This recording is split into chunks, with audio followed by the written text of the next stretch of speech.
Hey mga Mare, gusto ko nga lang i-share sa inyo magandang laban kagabi sa pagitan ng TNT Tropang Giga versus Magnolia Hotshots. At kahit ang haling tapat nga ay walang nakapigil sa aming bumiyahe para manood ng laban ng Talk and Text. Napaka-importante nga ng game na to dahil ito na nga yung last game sa elimination. Dito pala ginanap ang game Mare sa Ninoy Aquino Stadium sa Malate. At naabutan nga namin na nag-warm up na dito ang Talk and Text. Ang makakalaban nga na ngayon Mare ang Magnolia Hotshot Chicken Templados. At nag-umpisa na nga ang first quarter at nakashoot nga agad dyan si Jewel Fonferrada ng 3. At nasundan nga yun na isang driving layup na may kasama pang foul ni Idol Kelly Williams. At maagang ang uminit dito si Idol Kelly Williams dahil sinundan pa nga niya na isang pull-up jumper. At ito pa nga yung isang driving layup na challenge ni Rafi Ribis pero pasok pa rin. Grabe, ayaw magpaawat ni Idol Kelly. At pinakitaan nga tayo dyan na isang bullet pass ni Idol Kelly papunta kay Henry Galinato. At nag-umpisa na nga makaambag ng points dito si Calvin Oftana sa kanyang perimeter shot.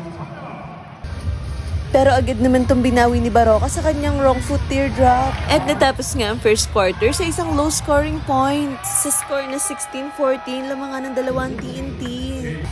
At nag-umpisa nga ang second quarter sa isang points in the paint ni Idol Glenn Cabuntin. At ito naman yung magandang pasa ni Jason Castro kay Idol Kelly. Muntik pa nga dumulat si bola sa kamay ni RR. Buti na saluto ni Idol Jason Castro at bigla na lang siyang sumalaksak dyan. At sa part na to, nakapag-ambag na rin ang punto si Brian Heruela sa kanyang corner 3-point shot. At sinundan pa nga niya yan ng isang napakagandang spin move fadeaway shot. At hinanap na nga siya dyan ng mga kamping niya at hindi niya ito pinahiya. Sinut niya ulang isang corner 3-point shot. Tuloy na nga nag-init dyan si Idol. At dito nga medyo nag-struggle si RR pero nagawan pa rin niya ng paraan sa isang fadeaway shot. At bigla na nga lang din bumitaw dyan ng 3 si Jewel Fonferrada. Commercial muna. Ang cute kasi na manok na yan eh. At itong step back 3-point shot ni Calvin nang tuluyan ang nagpalamang ng 10 sa Talk and Text.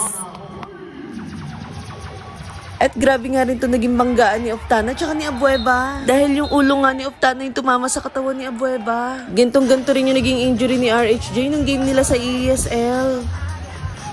Buti na lang talaga nakatayo siya dyan ng maayos. Ito wala naging masyadong problema.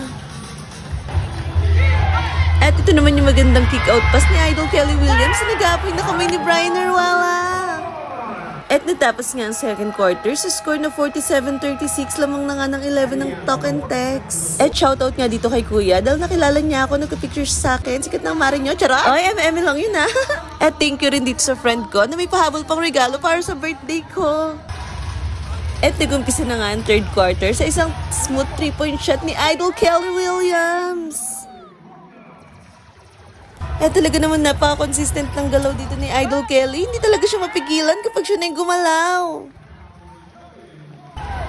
At pansin ko nga, karamihan ng play ngayon ng TNT, puro go hard to basket. At buti na nga lang, nakabalik na dito si Calvin, kaya tumira agad siya dyan ng isang pull-up jumper. At sa kabila naman, bumabawi dyan si Ian Sanggalang sa kanyang mga pump fake sabay tira. At ito naman yung napakagandang floater ni Kib Montalvo. Pero nabawian nga sila dyan na isang 3 ni Polly. At sa puntong ito, si RR Pugoy naman ang gumawa ng sarili niyang tira sa kanyang double clutch shot. At talaga namang walang makadepensa sa part ng Magnolia kay Idol Kelly Williams kahit tina-double team na nila. At patuloy pa nga rin ang pagsalaksak ng TNT sa ilalim. At dito nga, nakapagambag na rin ang puntos ang aming idol na si Kim Orin. At dito nga, na-turnover si Calvin Oftana, kaya nagresulta yan sa fast break ng Magnolia. At sa hindi inaasahan, napakaganda nga ng laro ni Jewel ngayon. Hindi tayo inaasahan ng Magnolia. At ito nga yung desperation 3-point shot ni Idol Jason Castro. Ang hirap ng tira na yan, pero naipasok na pa rin. At ito na nga yung last shot ng third quarter. At napakaganda nga ng buzzer beater 3-point shot dito ni Idol Jason Castro. At dahil nga dyan, lumamang na ng 15 puntos ng Talk and Text sa Magnolia.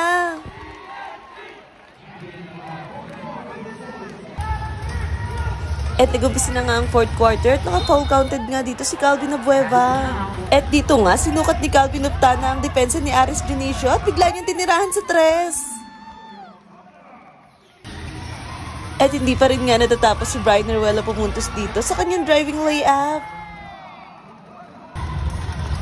At grabe nga, ultimo si Idol Glenn Cubuntin ay porsigido rin sumalaksak sa loob para pumuntos.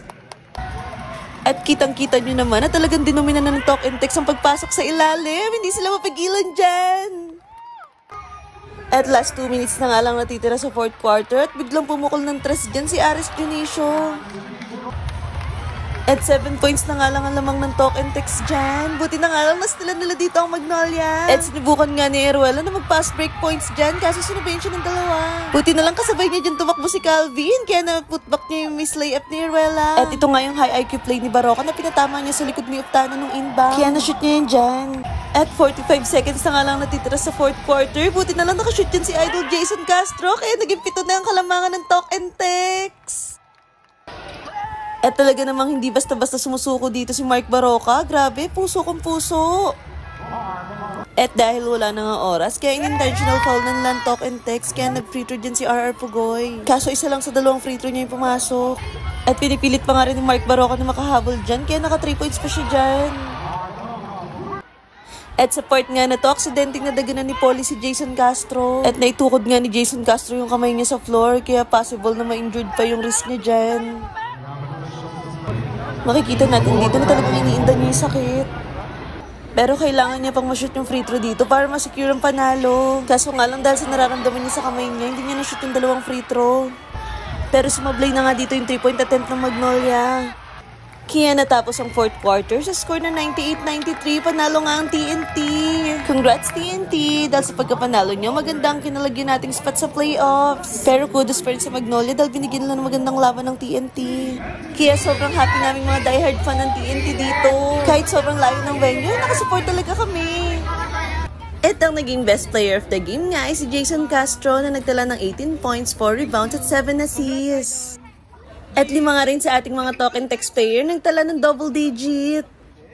At shoutout ka din pala kay Ronnie De La Cruz na nanonood pa from Taiwan. TNT fan din siya. Salamat sa support. Ingat ka dyan. So ayun lang mga mare. Kita-kits na lang tayo sa next game versus Rain or Shine. Best of 3 yun. Pero wala pang schedule kung kailan. At kung di ka pa nakafollow sa akin, pa-follow na rin ako. Salamat sa panonood. See you sa next video. Babush!